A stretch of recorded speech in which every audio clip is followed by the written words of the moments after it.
Welcome back to another edition of This Week in 3 Minutes. I've called this one Batman's Butler.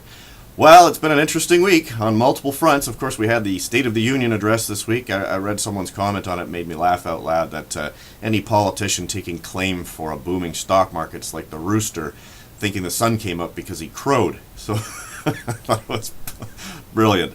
What have we seen? Well, we're starting to see volatility in the markets.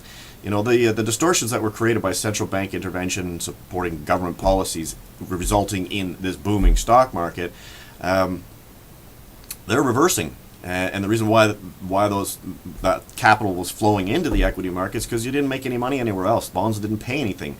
But that's changing. That 10-year treasury is on the moving to the upside. Yields are rising. A long-term trend in bond yields falling is now going the opposite direction. And the thing is with the bond market, these trends tend to be many, many years, some cases decades. The last bond bull market has been, 30 years long, something like that. So if the yields are starting to rise and the trend is reversing, you can expect that to continue for many years to come, which it's going to create all kinds of havoc. And so the last few weeks I've been talking a lot about banking standards and how are the banks going to make themselves stronger and how are they going to be able more resilient and resistant to crises, and that bringing gold on as a zero risk weighted asset is now an opportunity for them to strengthen their balance sheet. And so I've also been learning about other things that the banking standards are going to do with regard to what the banks can put on their balance sheet, and it's going to actually eliminate certain instruments, or at least highly reduce the desire to put them on your balance sheet. For instance, something called an NVCC, or non-viability contingency capital, fancy language for this product that banks can sell and blend in with other bond portfolios, fixed income kind of products, and many investors have no idea what they're buying. Some of them can be sold outright. For instance, one bank, one of the big banks in Canada, calls it a turbocharged guaranteed investment certificate, and they claim that you get the benefits of both worlds, the security of a bond with the higher yield of a stock.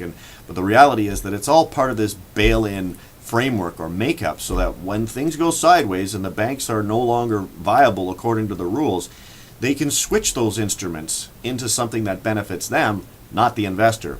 And this is the same thing that happened in Cyprus back in 2013. In fact, I wrote a paper on it called Turbocharged Financial Repression, and I put it in the show notes. If you've never opened the show notes here, there's a button underneath the video you can click, and you'll see a lot of the things that sort of get me chatting on these videos. Of course, I have no time to cover all that content in 3 minutes, so if you're more interested in something I said, open the show notes and have a look. I think you might find the content there interesting. So as we move forward here, and things start to become a little more clear as to what's going on, I couldn't help but think of something that was said. I was sitting down watching a movie with my 11-year-old son called Batman Rises. I think it's the latest one. And in it, Batman's butler, or actually I suppose Bruce Wayne's butler, gave him a piece of advice that caused me to jump up and write it down so I didn't forget it.